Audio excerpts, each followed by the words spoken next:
Hello વિદ્યાર્થી મિત્રો, હું ગોપાળા હિરેન તમારી સાથે આજે લઈને આવ્યો છું ધોરણ 9 સામાજિક વિજ્ઞાન, એમાં ભારતમાં બ્રિટિશ સત્તાનો ઉદય. તો કે આપણે આ પાઠની અંદર જોવાનું છે કે ભારતની અંદર બ્રિટિશ સત્તાનો ઉદય કેવી રીતે થયો. તો આપણે જોઈએ છીએ કે ભારત પોતાના એક સમૃદ્ધ વારસાને કારણે પ્રાચીન કાળથી વિશ્વની અંદર પોતાની નામના ફેલાવેલી છે.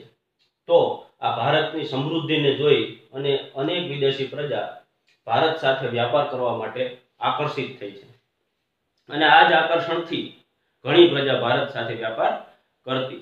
એની અંદર આપણે જોઈએ તો યુરોપિયન પ્રજા ખાસ કરીને આ પાઠની અંદર આપણે યુરોપિયન પ્રજા વિશે અભ્યાસ કરવાનો છે.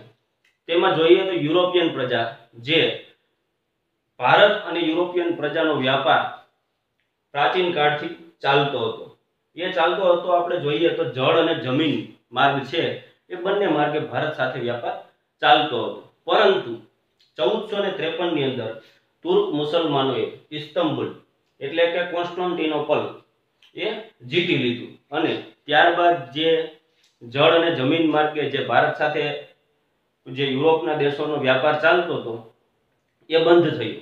એટલે તમે જુઓ તો એના વગર યુરોપિયન પ્રજાને, જે ભારતને ચા, કાપડ, મરી મસાલા, તેજાના, આના વગર યુરોપિયન પ્રજાને ચાલે તેમ નહોતું.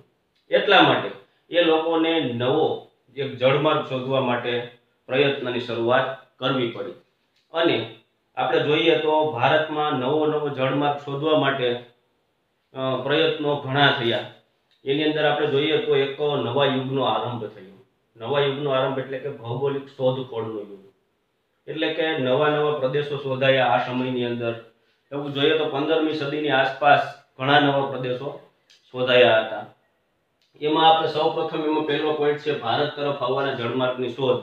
તો ભારત તરફ આવવા માટે ઘણા સાહસવીરોએ કોશિશ કરી કે આપણે ભારત તરફ આવવાનો જળમાર્ગ શોધીએ. એમાં જોઈએ તો પોર્ટુગીઝ જે રાજા હતો પ્રિન્સ હેનરી, એના સહયોગથી ઘણા પોર્ટુગીઝોએ પણ ભારત તરફ આવવા માટેના જળમાર્ગની સાહસ યાત્રાનો પ્રારંભ કર્યો. એમાં સૌથી પહેલો છે બાર્થોલોમ્યુ ડાયસ. જે બાર્થોલોમ્યુ ડાયસ છે, એમણે ભારત તરફ આવવાના જળમાર્ગની શોધનો પ્રારંભ કર્યો. પરંતુ જે કેપ હોફ ગુડ ઓફ નામનું એક ભૂશિખર છે, ત્યાં આવીને તે અટકી ગયું. એટલે તમે બુકમાં આપેલું છે એમાં જોજો, પહેલા જ પેજ ઉપર છે જે આકૃતિ આપેલી છે, એમાં કેપ ઓફ ગુડ ઓફ જે ભૂશિખર છે, એ આમ જોવા જઈએ તો ભારત તરફ આવવાનો અડધો જળમાર્ગ ત્યાં શોધાઈ ગયો હતો. ત્યાં આવી અને બાર્થોલોમ્યુ ડાયસ અટકી ગયો હતો. તમને એક માર્કની અંદર પ્રશ્ન પૂછાય કે કેપ ઓફ ગુડ ઓફ ભૂશિખરની શોધ કોણે કરી, તેમાં આવશે બાર્થોલોમ્યુ ડાયસ. અથવા તો બંને રીતે પૂછાઈ શકે કે બાર્થોલોમ્યુ ડાયસે કયા વિસ્તારની શોધ કરી હતી, તો કે કેપ ઓફ ગુડ ઓફ. ત્યારબાદ એમાં બીજો આવે છે ક્રિસ્ટોફર કોલંબસ. જે ક્રિસ્ટોફર કોલંબસ છે, એમણે સ્પેનના રાજાની મદદથી, જે સ્પેનના રાજા હતા એની આર્થિક મદદથી એમણે પણ ભારત તરફ આવવાના જળમાર્ગની શોધનો પ્રારંભ કર્યો. અને આપણે જોઈએ તો એ વેસ્ટ ઇન્ડિઝ ટાપુ છે, જે વેસ્ટ ઇન્ડિઝ ટાપુ છે ત્યાં આવીને અટકી ગયો. પરંતુ 1492 ની અંદર, પરંતુ આપણે જોઈએ ને તો જ્યાં સુધી ક્રિસ્ટોફર કોલંબસનું મૃત્યુ થયું, જ્યાં સુધી તે જીવ્યો ત્યાં સુધી એને એક જ વાત હતી કે મેં ભારતની શોધ કરેલી છે. મૃત્યુ પર્યંત એને એવું લાગ્યું કે મેં ભારતની શોધ કરેલી છે, પરંતુ હકીકતમાં એમણે ભારત નહીં પણ એક નવા જ દેશની, નવા જ ભૂશિખરની શોધ આ ક્રિસ્ટોફર કોલંબસે કરી હતી.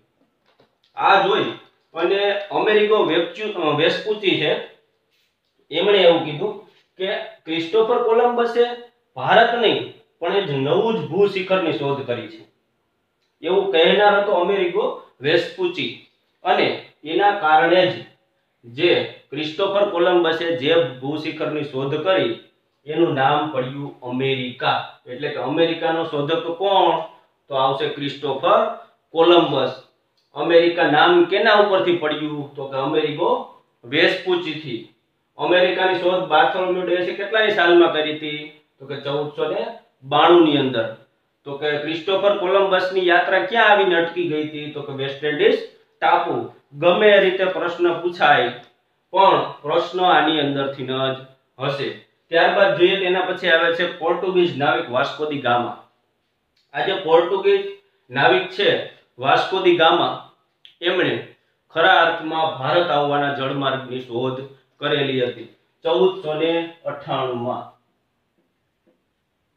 1498 માં વાસ્કો દી ગામાએ ભારત તરફ આવવાના જળમાર્ગની શોધ કરેલી હતી। અહીંયા લખ્યું છે 1498। હવે આપણે જોઈએ તો જે વાસ્કો દી ગામા છે એ ભારતમાં આવેલ પશ્ચિમના જે બંદર છે કાલિકટ બંદર ત્યાં સૌપ્રથમ વાસ્કો દી ગામા આવેલો હતો અને ત્યાંના રાજા હતા સામુદ્રિક એટલે કે જામોરિન। એની પાસે અન્ય વેપાર કરવા માટે પરવાનગી માંગેલી અને પરવાનગી મળતા યુરોપિયન પ્રજા માટે ભારત તરફ આવવાના જળમાર્ગની શોધ પણ થઈ ચૂકી હતી અને ભારત સાથે વ્યાપાર કરવા માટેનો માર્ગ પણ મોકળો થયેલો હતો। આપણે જે પહેલો પોઈન્ટ છે ભારત તરફ આવવાના જળમાર્ગની શોધ એ આપણે આ ચાર્ટ દ્વારા સમજવાનો પ્રયત્ન કર્યો। ચાર્ટ દ્વારા તમને એટલા માટે સમજાવું કે તમને સમજવામાં સરળતા રહે। તમારે ખાલી તમે એક વખત આ ચાર્ટનો અભ્યાસ કરશો 15-20 મિનિટ એટલે તમને આ બધું જ મગજમાં રહી જશે કે બાર્થોલોમ્યુ ડાયસ તો cape of good hope, Christopher Columbus તો કે અમેરિકા, પોર્ટુગીઝ નાવિક વાસ્કો દી ગામા તો કે ભારત, ક્યાં જળમાર્ગની શોધ કોણે કરી એ ત્રણેય નોખું નોખું બતાવેલ છે। પછી કેટલાની સાલમાં 1492 માં અમેરિકા 1498 ની અંદર ભારત તરફ આવવાનો જળમાર્ગ, ત્યારબાદ વેસ્ટ ઇન્ડિઝ ટાપુ એ આવીને અટકી ગયો હતો, એની ચોખવટ અમેરિકો વેસ્પુચીએ કરી હતી એટલા માટે એનું નામ અમેરિકા પડ્યું હતું। જે વાસ્કો દી ગામા છે કાલિકટ બંદરે આવેલો હતો, ત્યાંના રાજા હતા સામુદ્રિક એટલે જામોરિન, એની પાસે અહીંયા વેપાર કરવાનો પરવાનો માંગેલો હતો અને પરવાનો મળતા જ યુરોપિયન પ્રજા માટે જે વ્યાપારનો માર્ગ છે એ મોકળો બનેલો હતો। બીજું એક તમારે યાદ રાખવાનું છે કે શાને કારણે ભારત તરફ આવવાના નવા જળમાર્ગની શોધ કરવી પડી। તો 1453 ની અંદર તુર્ક મુસલમાનોએ ઇસ્તંબુલ એટલે કે કોન્સ્ટાન્ટિનોપલ જીતી લીધું હતું અને ભારત અને યુરોપ વચ્ચેનો જે વ્યાપારિક માર્ગ હતો એ બંધ થયો। તો વ્યાપાર કરવા માટે એક નવા જળમાર્ગની શોધ કરવી ફરજિયાત હતી એટલા માટે ભારત તરફ આવવાના નવા જળમાર્ગની શોધનો યુગ પ્રારંભ થયો। હવે ત્યારબાદનો પોઈન્ટ આપણે જોઈએ તો ત્યારબાદનો પોઈન્ટ છે સુરતમાં ભારતમાં યુરોપિયન પ્રજાનું આગમન।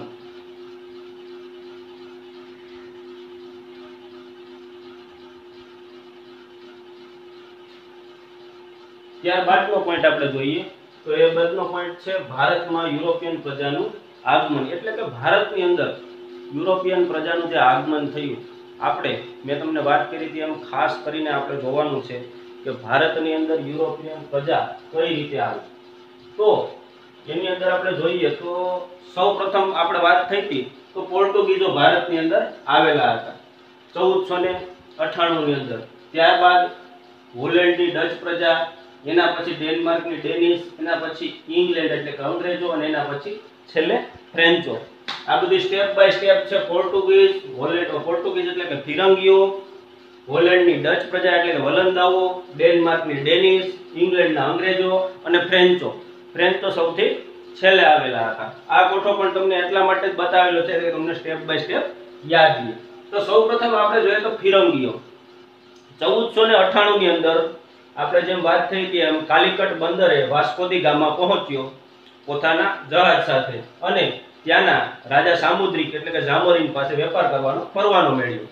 ત્યારબાદ એમણે દીવ, દમણ, ગોવા, કોચીન અને મલાક્કા આ જગ્યાએ પોતાની વેપારી કોઠીઓ સ્થાપી એટલે કે ભારત સાથેનો ફિરંગીઓનો વેપાર ચાલુ થયો। ફિરંગીઓએ લગભગ 100 વર્ષ જેટલો ભારતની અંદર વેપાર કર્યો એટલે કે 1598 ની આસપાસ બીજી જે યુરોપિયન પ્રજાઓ હતી એ આકર્ષાય અને ભારત તરફ આવવા માટેનું પ્રયાણ ચાલુ કર્યું વેપાર અર્થે। તો ત્યારબાદ જોઈએ તો હોલેન્ડની ડચ એટલે કે વલંદાઓ અને ડેનમાર્ક, એના પછી ડેનમાર્કની ડેનિશ પ્રજા પણ ભારતની અંદર આવી અને વેપાર ચાલુ કર્યો, પરંતુ એ પ્રજા ભારતની અંદર લાંબો સમય માટે ટકી શકી નહીં. એના પછી જોઈએ આપણે તો ઇંગ્લેન્ડ. આ મુખ્ય છે આપણે ભણવાનું. ઇંગ્લેન્ડ એટલે કે અંગ્રેજો ભારતની અંદર કઈ રીતે આવ્યા. તો ઈસવીસન 1600 ની અંદર જે અંગ્રેજો છે એમણે અહીંયા અંગ્રેજ વેપારીઓ છે અહીંયા ઇંગ્લેન્ડની અંદર એના વેપારીઓએ પોતાની ઈસ્ટ ઇન્ડિયા કંપનીની સ્થાપના કરી. આ ઈસ્ટ ઇન્ડિયા કંપનીની સ્થાપના એટલા માટે કરેલ હતી કે ભારત સાથે અથવા તો પૂર્વના દેશો સાથે વ્યાપાર કરવા માટે. તો આ ઈસવીસન 1600 ની અંદર કંપનીની સ્થાપના થઈ. ત્યારબાદ એના જે મહારાણી છે એલિઝાબેથ હર્લો, ઇંગ્લેન્ડના જે મહારાણી છે એલિઝાબેથ હર્લો, એમણે આ જે ઈસ્ટ ઇન્ડિયા કંપની છે એને ભારત સાથે અથવા તો પૂર્વના દેશો સાથે, તમે જો ભારત દુનિયાની અંદર પૂર્વની અંદર આવેલો છે, પૃથ્વીના ગોળાર્ધની અંદર પૂર્વની અંદર આવેલો છે.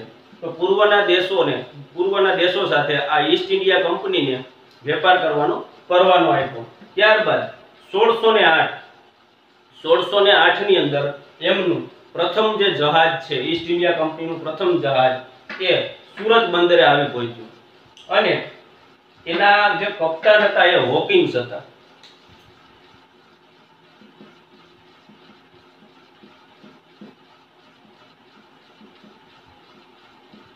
આપણે આખું નામ જ લખીએ કારણ કે પરીક્ષાની અંદર તમને વિલિયમ હોકિન્સ ને જ્હોન હોકિન્સ એવા પ્રશ્નો કદાચ પૂછી લે. તો 1608 ની અંદર જે પ્રથમ જહાજ ઈસ્ટ ઇન્ડિયા કંપનીનું સુરતમાં આવ્યું ત્યારે એનો જે કપ્તાન હતો એ વિલિયમ હોકિન્સ હતો. પરંતુ આ વિલિયમ હોકિન્સને ભારત સાથે વ્યાપાર કરવાનો પરવાનો મળ્યો નહીં. એનું કારણ હતું જે ફિરંગીઓ હતા, પોર્ટુગીઝો હતા, એ લગભગ 100 વર્ષથી ભારત ઉપર રાજ તો ન કહી શકાય પણ ભારત સાથે વ્યાપાર કરતા હતા. તો આના વર્ચસ્વને કારણે, આનું જે વર્ચસ્વ હતું ફિરંગીઓના વર્ચસ્વને કારણે અંગ્રેજોને ભારતમાં વેપાર કરવા માટે પરવાનો ન મળ્યો.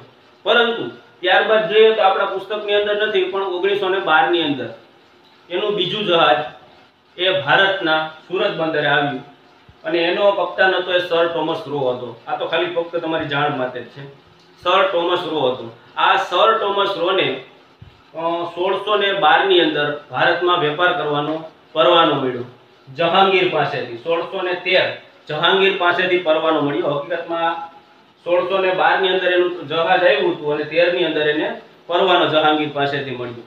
ત્યારબાદ જે અંગ્રેજો છે અંગ્રેજો એટલે કે ઈસ્ટ ઇન્ડિયા કંપની છે એમણે 1613 ની અંદર સુરત, ભરૂચ, અમદાવાદ ખાતે કોઠીઓ સ્થાપી. કોઠીઓ એટલે કે પોતાના વ્યાપારિક મથકો શરૂઆતમાં અહીંયા ગુજરાતની અંદર સુરત, ભરૂચ અને અમદાવાદની અંદર પોતાના વ્યાપારિક મથકો સ્થાપી અને પોતાના વ્યાપારની શરૂઆત કરી. ત્યારબાદ જોઈએ તો આ ગુજરાતના જે પ્રદેશો છે એની ઉપર મરાઠી સત્તા, આપણે જોઈએ તો બાજુમાં મહારાષ્ટ્ર, અહીંયા મરાઠી સત્તા હતી. તો આ પ્રદેશોની અંદર પણ મરાઠી સત્તા છે એનું પ્રભુત્વ વધ્યું.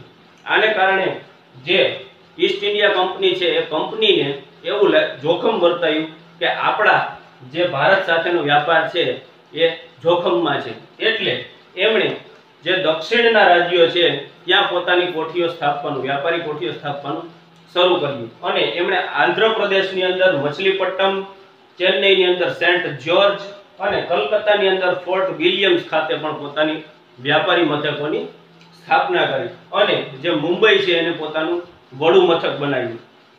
આ રીતે ઈસ્ટ ઇન્ડિયા કંપની ભારતમાં આવી અને ભારત સાથે વ્યાપારની પ્રક્રિયા ચાલુ કરી. ત્યારબાદ એના પછી છેલ્લે આવેલી પ્રજા છે એ ફ્રેન્ચો છે. ફ્રેન્ચો જે ફ્રેન્ચ ઈસ્ટ ઇન્ડિયા કંપની કહેવાય છે. આ ઈસ્ટ ઇન્ડિયા કંપની, આ ફ્રેન્ચ ઈસ્ટ ઇન્ડિયા કંપની છે, આ પણ યુરોપિયન પ્રજા છે. એમણે 1668 ની અંદર ભારતમાં આવી. આ ફ્રેન્ચ ઈસ્ટ ઇન્ડિયા કંપની 1668 માં ભારત આવી અને તેમણે કરાઈકલ, પોંડિચેરી, ચંદ્રનગર અને મછલીપટ્ટમ આ જે 4 જગ્યા છે ત્યાં પોતાની વ્યાપારી મથકોની સ્થાપના કરી. આપણે જોઈએ તો 18મી સદીની આસપાસ જે અંગ્રેજો અને ફ્રેન્ચો આ બંને પોતાનું જે વિશ્વની અંદર પોતાનું આધિપત્ય જમાવવા માટે ખૂબ જ ટૂંકમાં હરીફ હતા, એકબીજાના આપણે કહી શકીએ કે હરીફ હતા. અને આ બંને હરીફ હોવાને કારણે આ બંને વચ્ચે ભારતની અંદર લગભગ 3 કર્ણાટક વિગ્રહો થયા. કર્ણાટક વિગ્રહો શું કામે થયા? તો કે વ્યાપારની હોડ માટે 3 કર્ણાટક વિગ્રહો થયા. અને એમાં આપણે જોઈએ તો છેલ્લે ફ્રેન્ચોની હાર થઈ. ફ્રેન્ચોની હાર થતા જે અંગ્રેજો છે એમણે પોતાનો પગ પસારો ભારતની અંદર વધારે ફેલાવ્યો અને ફ્રેન્ચો પાસે જે કોઠીઓ હતી એમાં પોતાને સંતોષ માનવો પડ્યો. પોતાનો વ્યાપાર ખૂબ જ આગળ ચલાવી શક્યા નહીં. એમાં આપણે જોઈએ તો 3 કર્ણાટક વિગ્રહોને અંતે આપણે જોઈએ તો એની પાસે કરાઈકલ, પોંડિચેરી, ચંદ્રનગર અને માહે આ 4 જગ્યા એવી હતી કે ત્યાં પોતાની કોઠીઓ રહી અને મછલીપટ્ટમ પોતાના હાથમાંથી ચાલ્યું ગયું. અને આપણે જોઈએ તો અંગ્રેજો છે એની પણ મછલીપટ્ટમની અંદર એની પણ વ્યાપારિક કોઠી હતી. એટલે જે ફ્રેન્ચો છે તે આની સાથે હોડમાં ટકી શક્યા નહીં અને પોતાની પાસે આ 4 જગ્યા એટલે કે 4 વ્યાપારિક મથકો હતા એ જ રહ્યા. બાકી ભારતની અંદર આગળ વધી શક્યા નહીં. ત્યારબાદ જોઈએ તો પોર્ટુગીઝો. ફિરંગીઓ પાસે પણ આપણે જોઈએ તો દીવ, દમણ અને ગોવા આ 3 જ વેપારી મથકો રહ્યા. તે પણ આ અંગ્રેજો સામે હોડની અંદર ટકી શક્યા નહીં. હવે તમને ક્લિયર થાય છે? તમે જોવો સ્ટેપ બાય સ્ટેપ. પહેલા કઈ પ્રજા? તમને માનો કે પ્રશ્ન એવો પૂછાય કે માનો કે આ નીચેની જે છે એને બધાને સાલ પ્રમાણે અથવા તો ભારતમાં કઈ રીતે આવ્યા તમારે સ્ટેપ બાય સ્ટેપ ગોઠવવાનું થાય. તો પહેલા પોર્ટુગીઝ, હોલેન્ડના ડચ વલંદાઓ, ડેનમાર્કની ડેનિશ, ઇંગ્લેન્ડના અંગ્રેજો અને ફ્રેન્ચ. આ સ્ટેપ બાય સ્ટેપ છે. ત્યાર પછી ફિરંગીઓ 1498 માં આવ્યા. ત્યાર પછી 100 વર્ષ બાદ હોલેન્ડની ડચ એટલે કે વલંદાઓ, ડેનમાર્કની ડેનિશ અને ઇંગ્લેન્ડની અંગ્રેજો આવ્યા. અને છેલ્લે આવ્યા 1668 ની અંદર ફ્રેન્ચો. હવે જોઈએ તો પોર્ટુગીઝોએ આવી અને ક્યાં ક્યાં વેપારી મથકો સ્થાપ્યા? તો કે દીવ, દમણ, ગોવા, કોચીન અને મલાક્કા. ત્યારબાદ આનો બેનો ઉલ્લેખ આપણી બુકની અંદર કાંઈ કરેલો નથી. ત્યારબાદ જોઈએ તો 1600 ની અંદર કંપનીની સ્થાપના એટલે કે ઇંગ્લેન્ડના જે રાણી છે એલિઝાબેથ હર્લોક એમણે ભારત સાથે અથવા પૂર્વના દેશો સાથે વ્યાપાર કરવાનો પરવાનો આપ્યો. ત્યારબાદ 1608 માં પ્રથમ જહાજ એનો કપ્તાન હતો વિલિયમ હોકિન. એને પરવાનો ન મળ્યો. 1613 માં જહાંગીર પાસે પરવાનો મળ્યો. બુકની અંદર ચોખવટ નથી પણ એમાં હતો સર થોમસ રો. ત્યારબાદ સુરત, ભરૂચ અને અમદાવાદ ખાતે કોઠીઓની સ્થાપના કરેલી. ત્યારબાદ આંધ્રપ્રદેશ મરાઠી સત્તાનું પ્રભુત્વ દેખાતા તેમણે આંધ્રપ્રદેશ, ચેન્નઈ, કલકત્તા અને મુંબઈ એટલે કે મછલીપટ્ટમ, સેન્ટ જ્યોર્જ અને ફોર્ટ વિલિયમ્સ ખાતે પોતાના વ્યાપારિક મથકો સ્થાપ્યા. 1668 માં ફ્રેન્ચો આવ્યા. એમણે કરાઈકલ, પોંડિચેરી, ચંદ્રનગર અને મછલીપટ્ટમ ખાતે શરૂઆતના સમયમાં વેપારી કોઠીઓ સ્થાપી. ત્યારબાદ ફ્રેન્ચ અને ઇંગ્લેન્ડ વચ્ચે 3 કર્ણાટક વિગ્રહો થયા અને એમાં ફ્રેન્ચ ઈસ્ટ ઇન્ડિયા કંપનીની હાર થતા એમની પાસે કરાઈકલ, પોંડિચેરી, ચંદ્રનગર અને માહે આ 4 વ્યાપારી કોઠીઓ રહી. ફિરંગીઓ પાસે દીવ, દમણ અને ગોવા રહ્યા અને ઇંગ્લેન્ડનું ટૂંકમાં પ્રભુત્વ ભારતની અંદર વધારે જામ્યું. હવે કદાચ તમને આમાંથી 1 માર્કનો પ્રશ્ન પૂછાય, 2 માર્કનો પૂછાય કે મોટો પ્રશ્ન પૂછાય, તમને આ કોઠા ઉપરથી આ પ્રશ્ન આવડી જ જવો જોઈએ.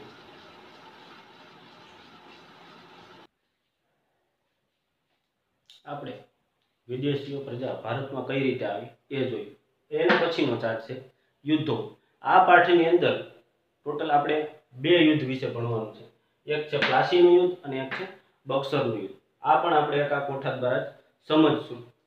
તો એમાં સૌપ્રથમ જોઈએ તો પ્લાસીનું યુદ્ધ. પ્લાસીનું યુદ્ધ 1757 ની અંદર પ્લાસીનું યુદ્ધ થયું હતું. હવે આ વાત છે બંગાળની અંદર. બંગાળના જે નવાબ હતા એ હતા સિરાજ ઉદ્દૌલા. બંગાળના નવાબ હતા.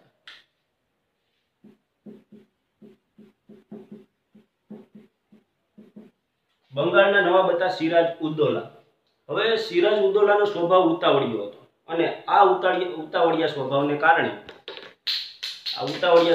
કારણે એના ઘણા એના વિરોધીઓ હતા. અને આમ પણ કોઈ પણ સરકાર અથવા તો કોઈ પણ રાજા રાજ કરતો હોય એના વિરોધીઓ તો હોય જ છે. અને જે કંપની હતી એ પોતાની જે કોઠી હતી બંગાળની અંદર પોતાની જે કોઠીઓ હતી તો રાજાની પરમિશન લીધા વગર, રાજાની પરમિશન એટલે કે પરમિશન લીધા વગર જે પોતાની કોઠી છે એને ફરતે કિલ્લેબંધી કરી, એટલે કે મોટી દિવાલ ચણી લીધી અને એવું નામ એવું આપ્યું કે અમારા રક્ષણ માટે કિલ્લેબંધી કરી, પણ એમાં રાજાની પરવાનગી લીધેલી હતી નહીં. એટલે સિરાજ ઉદ્દૌલાએ પોતાનું સૈન્ય મોકલ્યું અને આ જે કિલ્લેબંધી કરેલી હતી એને તોડી પાડી. હવે આ સમાચાર પહોંચ્યા રોબર્ટ ક્લાઇવ પાસે. રોબર્ટ ક્લાઇવ ત્યારે ચેન્નઈ હતા. આ રોબર્ટ ક્લાઇવ પાસે એ સમાચાર પહોંચ્યા એટલે કંપનીની મદદ કરવા માટે પોતાનું એક નાનકડું સૈન્ય લઈ અને બંગાળ આવી પહોંચે છે. અને ત્યાં એમણે જોયું કે જે સિરાજ ઉદ્દૌલાની સેના છે ખૂબ જ વિશાળ હતી. તો આ નાનકડું સૈન્ય સિરાજ ઉદ્દૌલાની સેનાને પહોંચી શકશે નહીં. એટલે એમણે શું કર્યું કે કૂટનીતિ કરવાનો પ્રયત્ન કર્યો. તો કૂટનીતિમાં કેને સામેલ કર્યા? મીર જાફર અને શેઠ અમીચંદને. જો મીર જાફર છે એ સિરાજ ઉદ્દૌલાનો સેનાપતિ હતો. એમણે એને એવી લાલચ આપી કે આ યુદ્ધ આપણે જીતશું તો તને રાજા બનાવી દેશું. અને આ લાલચને પરિણામે મીર જાફર અને શેઠ અમીચંદ સિરાજ રોબર્ટ ક્લાઇવ સાથે જોડાઈ ગયા. અને ત્યારબાદ રોબર્ટ ક્લાઇવે સિરાજ ઉદ્દૌલા સાથે યુદ્ધ જાહેર કર્યું. આ યુદ્ધની અંદર જે મીર જાફર હતો, મીર જાફર એનો સેનાપતિ હતો, એ નિષ્ક્રિય રહ્યો. અને ક્યાંય પણ જે સેનાનો સેનાપતિ હોય એ નિષ્ક્રિય થાય એટલે સૈન્યની હાર પાકી જ હોય છે.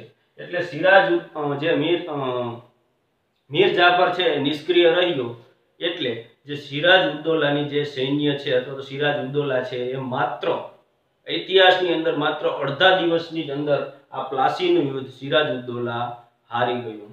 અને સિરાજ ઉદ્દૌલા પ્લાસીનું યુદ્ધ જેવો હાર્યો તેવો સીધો જે મીર જાફર છે એને બંગાળનો નવાબ બનાવી દેવામાં આવ્યો. બંગાળનો નવાબ બનાવી અને જો કંપનીની એક લાલસા એવી જ હતી કે જેમ બને એમ ધન ભેગું કરવું, ભારતની અંદરથી ધન લૂંટવું, આ કંપનીનો મુખ્ય ઉદ્દેશ હતો. કંપની એટલે કે ઈસ્ટ ઇન્ડિયા કંપની, અંગ્રેજોનો.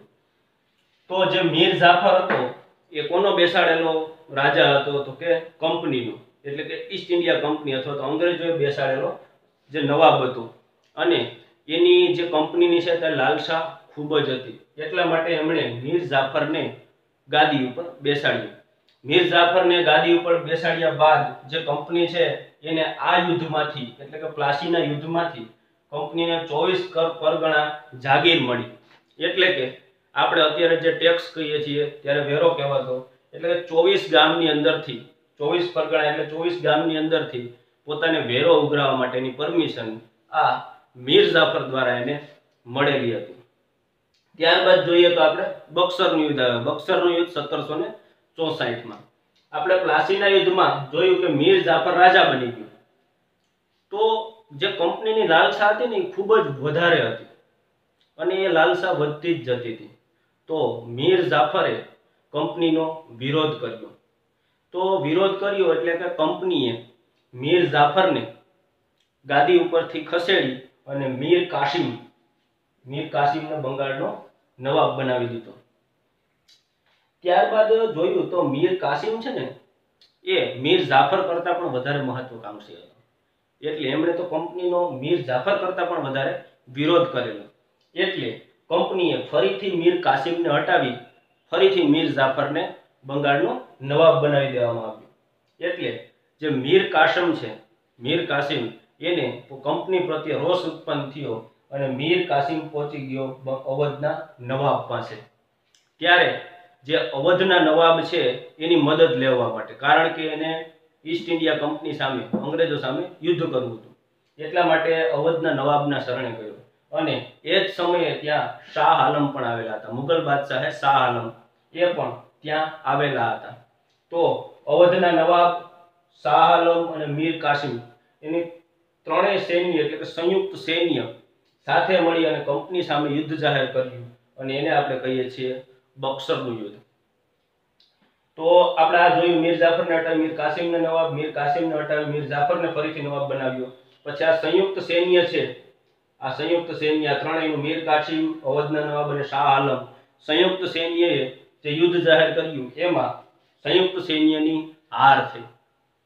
સંયુક્ત સૈન્યની હાર થતા જે બંગાળ, બિહાર અને ઓરિસ્સા છે તેની દીવાની સત્તા કંપનીના હાથમાં વહી ગઈ. એટલે કે આપણે કહીએ કે કંપનીનો બિહાર, બંગાળ અને ઓરિસ્સા ઉપર સંપૂર્ણપણે પ્રભુત્વ આવી ગયું. આનાથી કેવા યુગનો પ્રારંભ થયો કે કંપનીના શાસનનો પાયો નખાયો ભારતની અંદર. અત્યાર સુધી તે વેપાર કરતા હતા ભારતની અંદર, હવે એના શાસનનો પણ પાયો ભારતની અંદર નખાયો. કારણ કે બિહાર, બંગાળ અને ઓરિસ્સા એમની જે દીવાની સત્તા છે, એટલે કે દીવાની દાવાઓ ઘડવા, એની ઉપર રાજ કરવું, એ બધી જ સત્તા જે છે કંપનીના હાથમાં ચાલી ગઈ. આપણે તમને મને કે કેવા કેવા પ્રશ્ન પૂછાઈ શકે તો પ્લાસીનું યુદ્ધ ક્યારે? 1757, બક્સરનું 1764, પછી બંગાળનો નવાબ તો કે સિરાજ ઉદ્દૌલા, ઉદ્દૌલા પછી તો કે મીર જાફર, મીર જાફર પછી ફરીથી મીર કાસિમ, મીર કાસિમ પછી ફરીથી મીર જાફર. તો પ્લાસીનું યુદ્ધ કેની વચ્ચે થયું તો કે સિરાજ ઉદ્દૌલા અને રોબર્ટ ક્લાઇવ. બક્સરનું યુદ્ધ તો કે મીર જાફર, અવધના નવાબ શાહ આલમ એના સંયુક્ત સૈન્યનું અને કંપની સાથે. તો જે સિરાજ ઉદ્દૌલા છે એની સાથે કોણે દગો કર્યો હતો તો કે મીર જાફર અને શેઠ અમીચંદે દગો કર્યો હતો. તો કે કંપનીને 24 પરગણા જાગીર કયા યુદ્ધમાં મળી તો કે પ્લાસીના યુદ્ધમાં. પ્લાસીના યુદ્ધમાં કંપનીને શું મળ્યું તો કે 24 પરગણા જમીન. ત્યારબાદ બક્સરના યુદ્ધમાં તો કે બિહાર, બંગાળ અને ઓરિસ્સાની દીવાની સત્તા મળી. બિહાર, બંગાળ અને ઓરિસ્સાની દીવાની સત્તા કયા યુદ્ધમાં મળી તો કે બક્સરના યુદ્ધમાં. આ બધું જ ક્લિયર છે. આમાંથી 1 માર્કનો પ્રશ્ન પૂછાય તો ભલે અને મોટો પ્રશ્ન પૂછાય તો ભલે. તમને એવો પૂછાય કે પ્લાસીના યુદ્ધ વિશે માહિતી આપો તો સમજાવો, અથવા તો પૂછે બક્સરના યુદ્ધ વિશે તો તમે આટલા પોઈન્ટ યાદ રાખી લ્યો.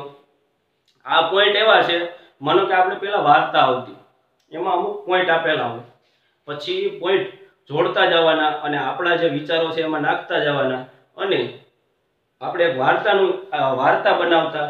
એવી જ રીતે છે તમે પ્લાસીના યુદ્ધ વિશે યુદ્ધમાં વિગતે જેટલું સમજાવવું એટલું તમે આ 4-5 પોઈન્ટ દ્વારા, અને બક્સરના યુદ્ધમાં પણ આ 4-5 પોઈન્ટ દ્વારા તમે તમારા જે વિચારો છે એને એડ કરી અને પ્રશ્નનો જવાબ તમે આપી શકો.